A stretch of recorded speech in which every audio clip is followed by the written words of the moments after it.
I'm Na, and this is Come See with Naamah, where we dive deep into the wildest, most unexpected story. Stick around, you won't want to miss what happens next.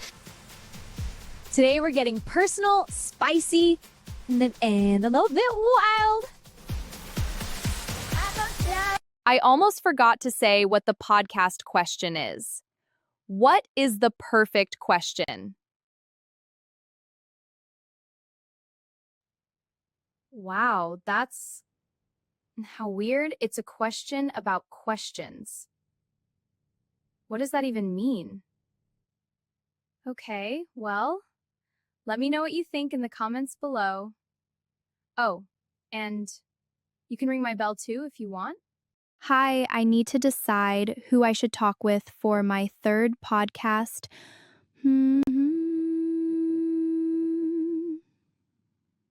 Oh, I know. Let me do my silent prayer for an hour or two, and it will probably show me the answer.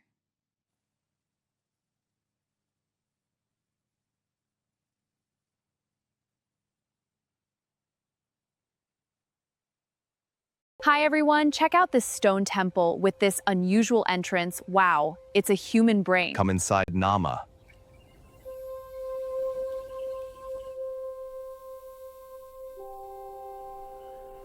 This way, if you please.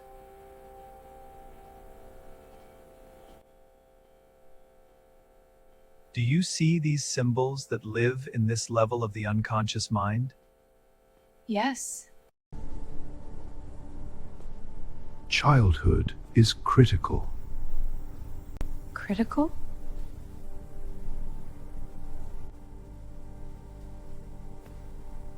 Every moment is a moment of training.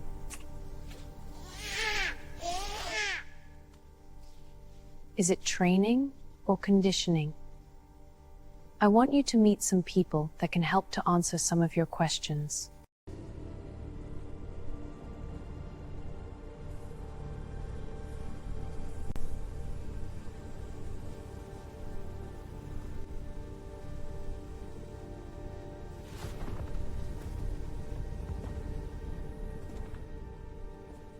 Hello? Hello, Naamah. The information you seek is here. Here, look here on the pages of this book. And don't forget to get jiggy with it. What? Don't forget to get jiggy with it? Hi, Naamah. I've been waiting for you. Here. I have an extra pipe and I brought it just for you, my dear. Thank you. Oh, okay, I think I see. Oh, but I feel strange. Like someone is watching me.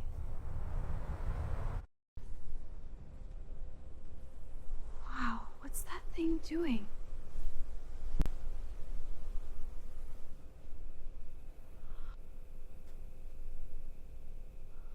Okay. Sure, no problem. We can do that. Balance, Naamah. You need to achieve balance. Fuck your balance, bitch. This stone temple is a bummer. Let's get out in the sunshine. I need to work on my tan.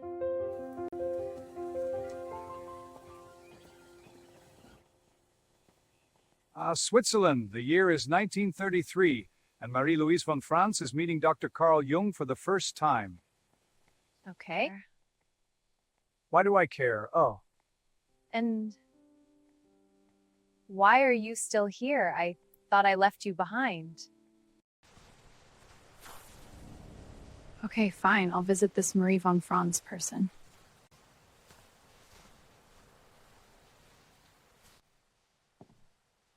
Oh, look who it is. I do believe it's Naamah. We need to have a chat, young lady. We have work to do. Really? Why? Oh yes, your first task is to integrate your shadow, Naamah. If you're strong enough, that is. Oh, trust me, I'm strong enough plus some, Miss Franz. We shall see. Go for now and return soon. Wowzers. That silent prayer was super intense. I am feeling a little in shock. I need to write the details on paper before I forget them. Okay, Carl Jung and integration of my Canada Shadow and Franz that will help me with that. Cool. Switzerland. Awesome. Good morning, Fernanda. How are you today? You look amazing as always, girl. Thanks, Naamah. You too, girl. Fernanda, your latest work assignment is a video about Marie von Franz, please. Okay, I'll get started right away. You guys are going to love Fernanda's videos. She makes amazing documentary-style videos. Oh, look, it's Mom. That's weird. I wasn't expecting to hear from her. Hi, Naamah. Hi, Mom. It's always good to see you. My call is regarding business, but first let me check. Is everything good with you? Oh yeah, Zilla. My time off from training is going great. This podcast is so much fun and it's so interesting talking to all these different people. That's awesome, Naamah. I am calling to talk about your podcast, and I have exciting news. Oh, yeah? The rights to your podcast have been sold, but don't worry, it's a good thing because your podcast budget and resources are expanding greatly. Wow, I didn't even know it was for sale. Well, you have attracted someone's attention over at a company called Sleestack Productions of Austin, Texas, because they arranged this through a deal with your father. Lamich called me this morning and asked me to handle the details while he is dealing with a few things out in the Western Zone. Okay, Mom, no problem. I'm just surprised is all. Actually, I am here at the home of the producer from Sleestack. We have been discussing some of the details regarding the upcoming Blue Sparrow mission. Wait, what? That's a top secret mission still in the planning phase. Well, the company is actually a data and systems analysis juggernaut disguised as an entertainment production specialist. But anyway, I have the producer here with me and I wanted to let him say hi. Hi, Naamah. It's great to get a chance to say hi. I hope you can show me around your recording studio later today. Hi, Craig. Sure, anytime is fine. I look forward to meeting you in person. Cool. Zilla gave me your cell number, so I will call you when I arrive. Okay, maybe we can grab some lunch afterwards. There is an amazing Mexican restaurant in the lobby of the building. Beef enchiladas. Yummy. Chicken enchiladas with the green sauce and refried beans and rice. And that's enough calories for the whole day, let me tell ya. Maybe a few shots of tequila? Hey, hold on a minute here, Craig. Are you trying to get me drunk and take it to my youth? No. I am interested in strictly a working relationship, Naamah. Working those clothes off you, that is. Oops, my bad. I didn't mean to say that out loud. Sorry. Sorry. I didn't mean to laugh so much. It's just that you're so old. What are you, like 1,000? Your father told me that I would find you with a strong spirit that kicks like a mule. Okay, Craig, you can't say you weren't warned. Okay, my friend. I will see you shortly. I am going to grab a helicopter and fly over this traffic. I'll be there in 45 minutes. I'll meet you there. Ring me as you land, darling. Wilco, 10-4 Roger. Wow, that guy seems like a safe that I think we will work well together. Good morning, Naamah. I hope you can make it quick. I'm just about to hop in a transport. No problem, Dad. We can talk later. It's not important. It's not Parisians. I wanted to ask you about Sleestack Productions. Oh yeah, did you meet the producer? Those guys at Sleestack are going to help us process the AI refined data from our upcoming Blue Sparrow operation. No kidding. Yes, Tubal has been working with them more than I have. Why? Anything wrong? Hey, Zilla, let's dance for one song before I go catch my helicopter.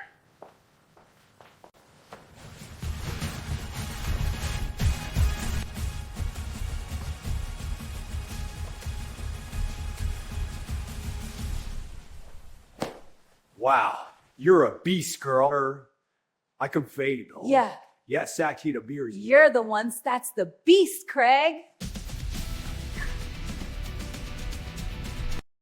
No, Dad. I was just checking with you, to get the word on the street. Yeah, I know what you mean. There is something a little off about that guy. You know how it goes. Protect yourself at all times. Zilla said she was going to handle this. Did you talk to her? Yeah, Dad. Everything is good. Bye. See you soon.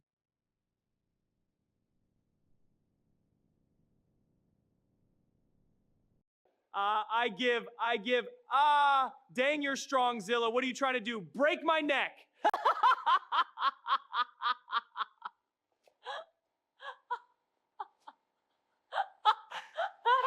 You better catch your helicopter. You're right.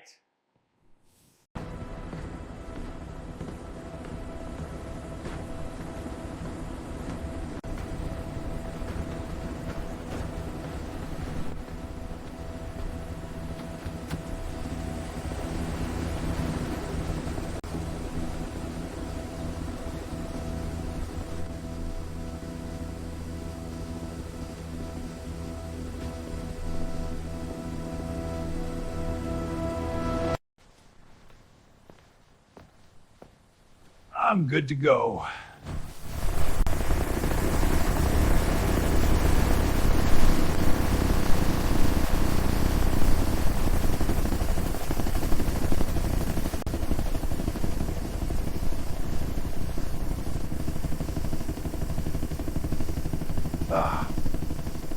That Fernanda does great work.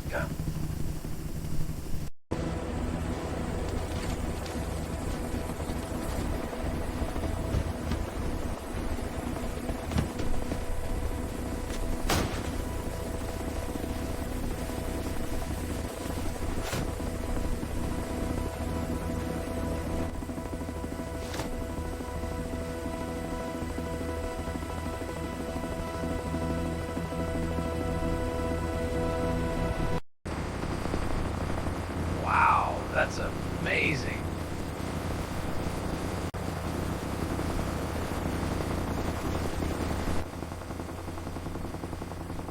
Wow, anima, persona, ego, shadow, archetypes. Wow. Wow, Pauly said that quantum physics and consciousness or observation are highly correlated. It's like a constant and a variable at the same instant. Wow. Let's see what this thing can do.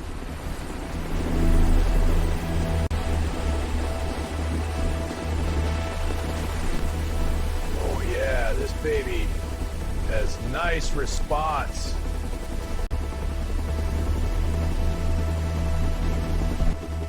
Oh well, I better quit messing around and get to the meeting. This Jungian psychology stuff is interesting. Oh, and dang, Fernanda made an amazing video. I wonder if it's true that the subconscious can manifest a person's physical reality. Oh, and dang, Fernanda made an amazing video, Buzz. Synchronicities. That's an amazing concept.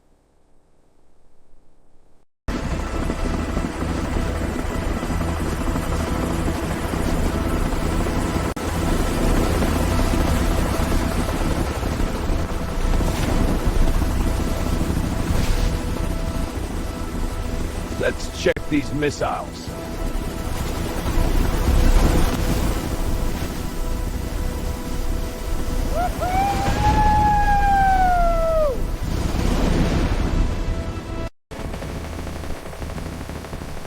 Here already? Cool, let me call Naamah. Hi, Naamah. I am landing now. I'll be right down. See you in a sec. Okay, Craig, I'll meet you by the elevators. Let's go down to the lobby and eat lunch. I'm starving. Okie dokie.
The video documentary about Marie von Franz is partially completed.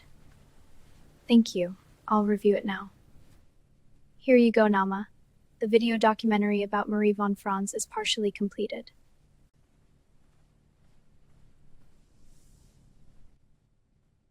Cool, let me check this out. After that silent prayer I had, I can't stop thinking about Jungian psychology.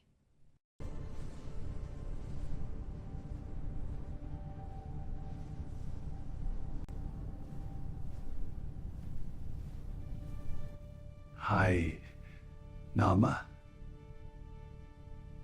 Oh, I was just watching this amazing documentary that Fernanda made about Marie von Franz. I watched that video on my flight over here. It's very interesting, huh? You saw it already? How is that possible? I just received it. Let's go to that Mexican restaurant in the lobby. Good idea. Here, let's get in this elevator. Whoa, it's all mirrors! A hall of mirrors. We're everywhere. Look, if we stand like this at this angle, you and I are mirror opposites. Look, Craig. Do you think it's possible that you are my so-called anima? Anima? But that would mean that I only exist in your subconscious. Oh yeah, and we are about to have lunch together, so that means we are both hungry.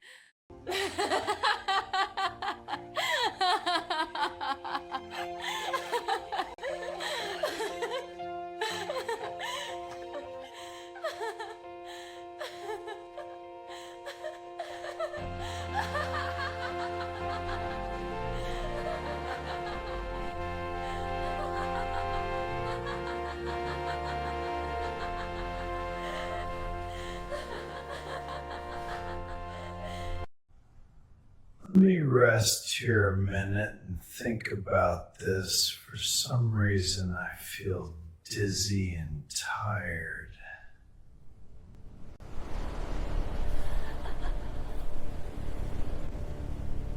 It's okay, Craig. Rise up. Let's have some lunch.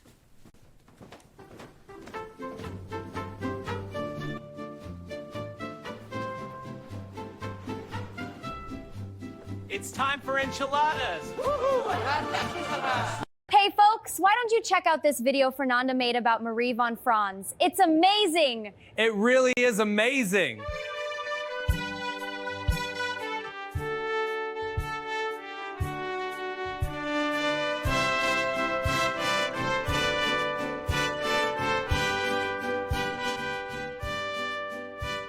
Will they here?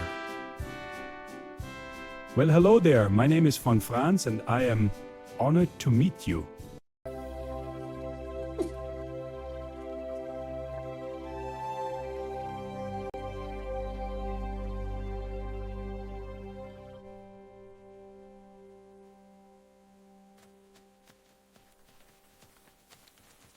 Hey, thanks for the heads up, dude.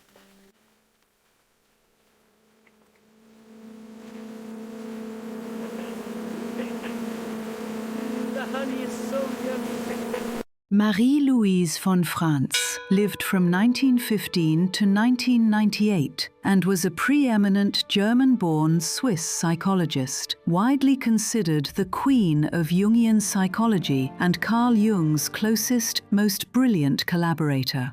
After meeting Jung at age 18, she worked directly with him for nearly 3 decades and spent her life expanding on his theories of the collective unconscious. Her key contributions and legacy include the following 6 specific topics. Number 1. The psychology of fairy tales. She became the world's leading authority on interpreting fairy tales through a psychological lens. She treated them as pure, raw maps of the human psyche, mapping out universal archetypes. Number 2. Alchemy. Utilizing her background in classical philology, she translated ancient Greek and Latin texts for Jung. It was all in service of understanding the deeper psyche, and became a foundational expert on alchemical symbolism as a metaphor for psychological transformation.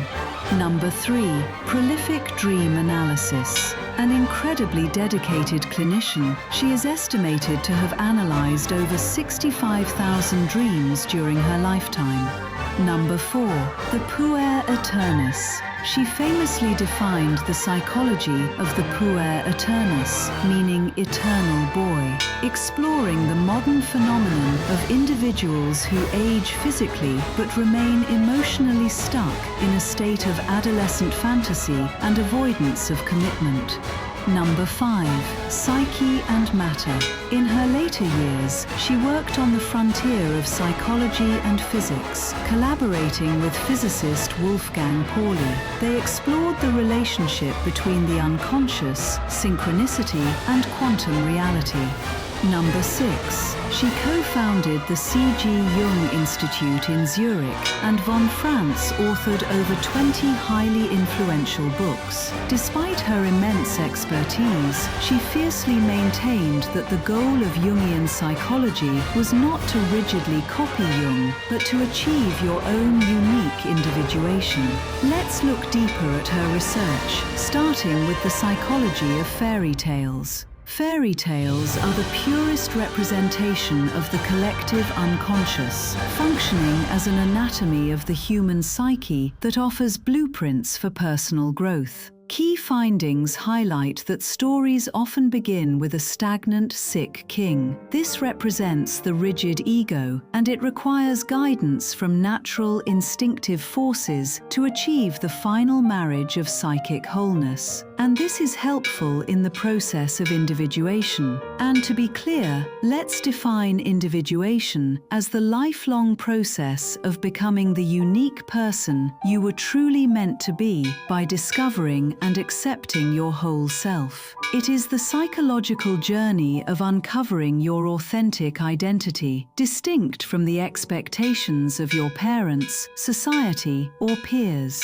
Integration happens by bringing the conscious mind and the hidden parts of the unconscious mind into harmony, building a complete psychological individual rather than a perfect one. Think of your psyche as a giant house. When you are young, you only live in the living room, your ego, the part of you that you know. You lock your hidden aspects and dark impulses in the basement, called the shadow, and you put on a mask at the front door to please visitors, called the persona. Individuation is the act of unlocking the basement door, cleaning it out, and claiming ownership of every single room in the house. The why is because it unlocks hidden creativity and potential, reduces internal anxiety and inner conflict, and stops you from projecting your flaws onto others. It shifts your focus from external approval to internal peace.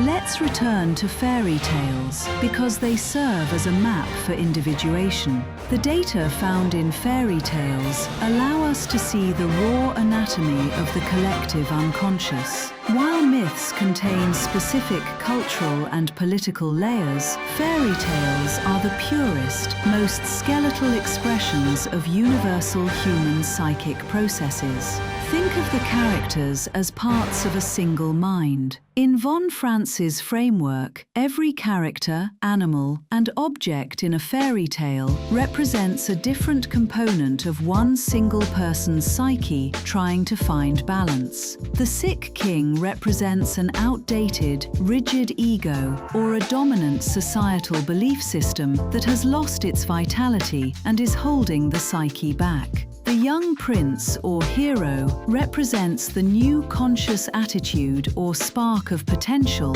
trying to solve the crisis. The helpful animal represents the body's natural instincts, intuition, and biological wisdom that the over-intellectualized modern mind often ignores. The witch or ogre represents the devouring aspects of the unconscious or the dark side of the shadow that must be confronted or outsmarted.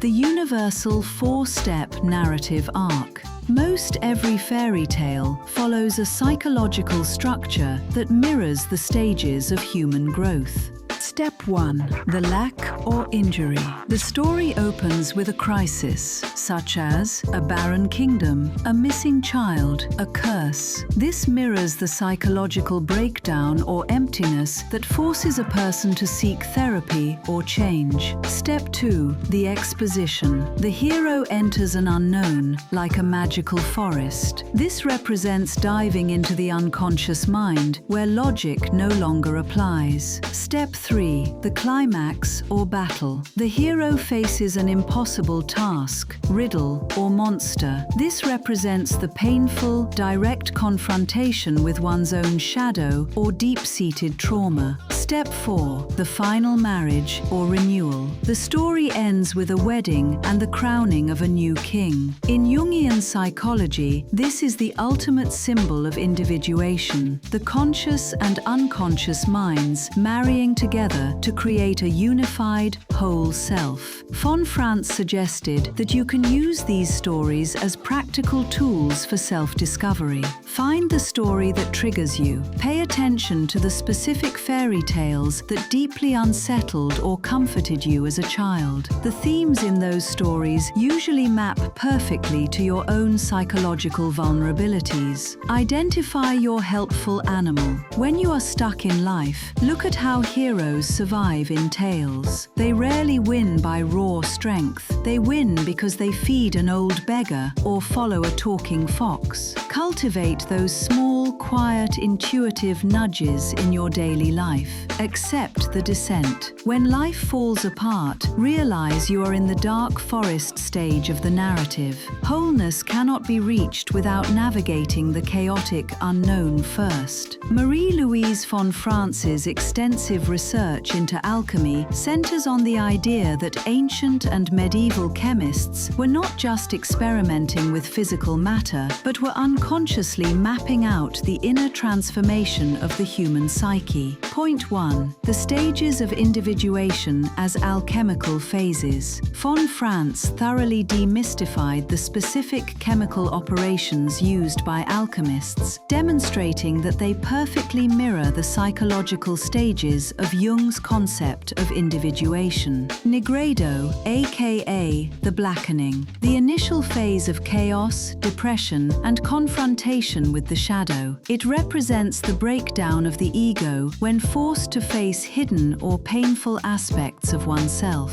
Albedo, aka the whitening, a stage of purification and washing away the darkness. Psychologically, this occurs when an individual begins to step back, reflect, and consciously withdraw their emotional projections from the external world. Rubedo, aka the reddening, the final phase of passion, blood, and vital life. This represents the successful integration of the conscious ego with the deeper unconscious, culminating in psychological wholeness. The prima materia, aka the raw material. Alchemists spent lifetimes searching for the prima materia, the starting substance needed to create gold. Von Franz explained that psychologically, your prima materia is whatever part of yourself you find most primitive, shameful, or broken, the chaotic, base, or foul. To find true inner wisdom, you cannot ignore this dark material. You must consciously choose to enter it and use it as the raw fuel for psychological growth. Psychological projection onto matter.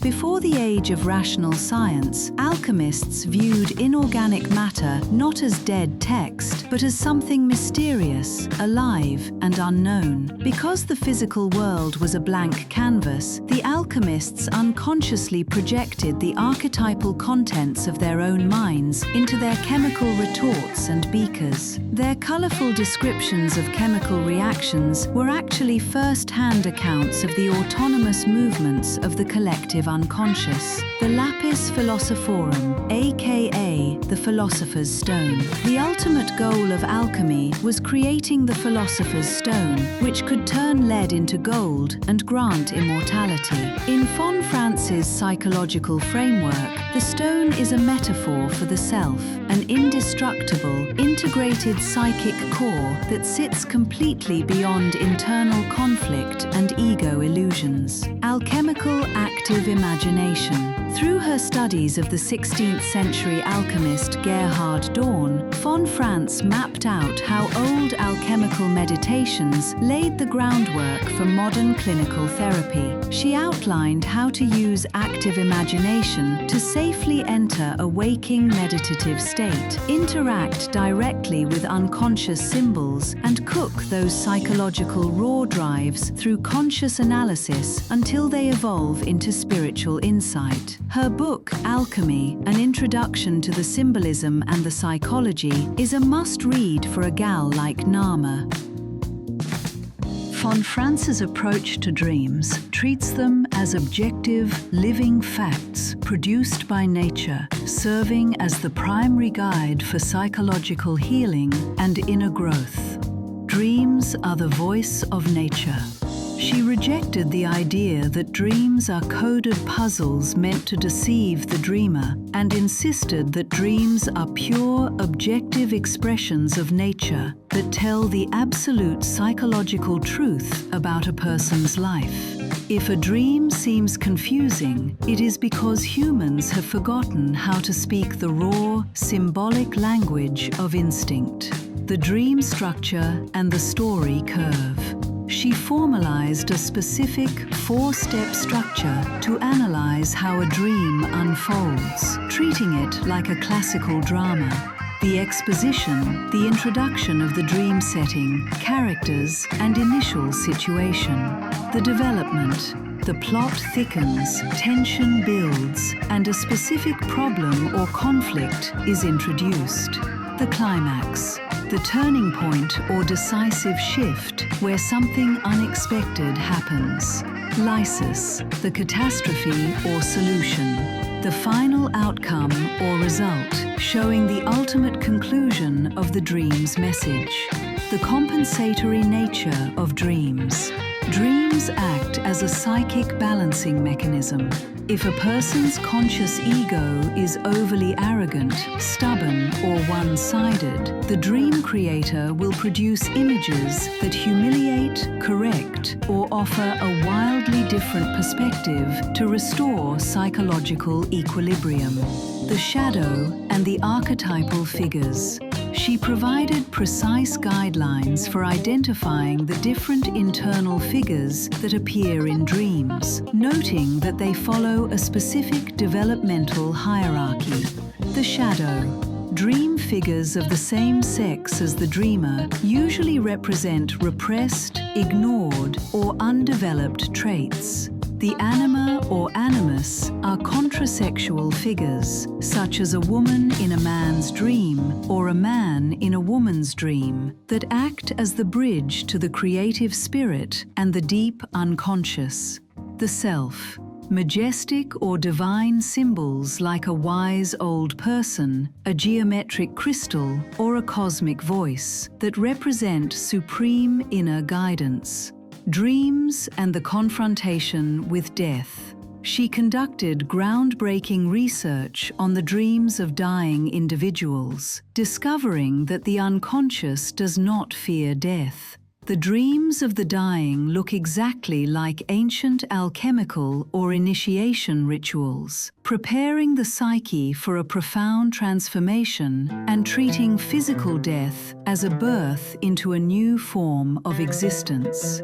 Von Franz outlines a psychological profile of individuals who refuse to grow up. They escape into a fantasy world and fiercely resist the limitations of everyday adult life. Her research into the eternal boy, the provisional life. The most defining trait of the eternal boy is the belief that their current reality is not their real life. They live in a permanent state of waiting for the perfect future moment. Constant stalling. They delay making career choices, getting married, or settling down. The illusion of freedom. They feel that committing to any specific path or job means killing all their other potential futures. Endless preparation. They are always about to start, but rarely finish, major life projects. The mother complex. Von Franz traced the root of the eternal boy psychology directly back to an intense, unresolved attachment to the mother, the devouring mother. The mother often overprotects or emotionally exploits the child, making him feel uniquely special. The chosen one syndrome. The individual feels too special for ordinary, mundane work. Partner dynamic. They look for a partner who will either act as a maternal caretaker or remain an unattainable, idealized goddess. There is a type of separation from reality, fantasies, and arrogance. Because the eternal boy avoids the hard work of reality, they retreat into an intellectual or spiritual fantasy world, the Icarus complex. They are drawn to dangerous sports like flying or mountain climbing to soar above the earth and ordinary humanity. Intellectual arrogance. They look down on normal people who work 9-to-5 jobs, viewing them as boring or uncreative. Fear of boundaries. They view routine, discipline, and societal laws as personal prisons meant to crush their spirit. The eternal girl. While von Franz focused heavily on men, her research perfectly mirrors the female counterpart, the Puella Eterna. The Peter Pan and Wendy dynamic. The eternal girl remains an eternal adolescent, often stuck in a state of naive innocence or choosing a flighty, uncommitted existence. Father complex connection. She is often bound to a father complex, seeking older mentor figures or remaining emotionally fragile to avoid adult responsibility. The cure. Work as the only grounding force. Von Franz was notoriously blunt about how to heal from this psychological state. She insisted that insight alone is completely useless. Mundane labor. The only cure is regular, disciplined, daily work. Stepping into the mud. The individual must force themselves to do something practical, even if it feels boring, repetitive, or beneath them. Voluntary limitation. True freedom is found only by choosing a specific boundary and sticking to it when the initial excitement fades. Von Franz's groundbreaking collaboration with Nobel Prize-winning quantum physicist Wolfgang Pauli represents one of the most radical intellectual partnerships of the 20th century. Together, they sought to prove that physical matter and the human psyche are not two separate universes, but rather two different expressions of a single underlying cosmic reality. The concept of the unus mundus. One world. Von Franz and Pauli revived the medieval alchemical concept of the unus mundus, the unitary reality. The shared root. They argued that deep-depth psychology, the collective unconscious, and quantum physics, the subatomic world, meet at a common destination. Breaking dualism. They rejected the idea that mind and matter are completely separate. They viewed them as two sides of the exact same coin, operating under the same cosmic laws. Synchronicity as a cosmic bridge. Building on Carl Jung's original work, they used quantum physics to explain synchronicity. The occurrence of meaningful, non-causal coincidences, such as dreaming of a rare insect and having that exact insect fly into your window the next morning. Non-causality. Just as quantum physics showed that some subatomic particles behave in ways that defy classical cause and effect laws, synchronicity shows that the mind and the physical world can connect without a physical cause. Meaning as a force. They proposed that meaning is an objective, structuring principle in the universe, just like gravity or electromagnetism. Number archetypes as the common language.